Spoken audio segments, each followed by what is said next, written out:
sasakyan, maglalakad ka pa akyat, tapos ano rin, maglalakad ka, tapos babalik ka rin nila doon.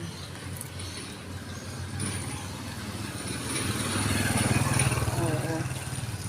Ganyan ang ano natin.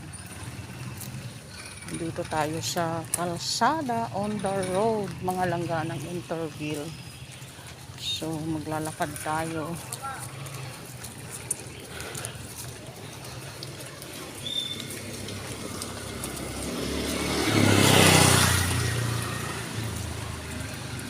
Okay, exercise din mga langga para din sa health natin. To kaya, syempre kung nagmamadali ka, di ba?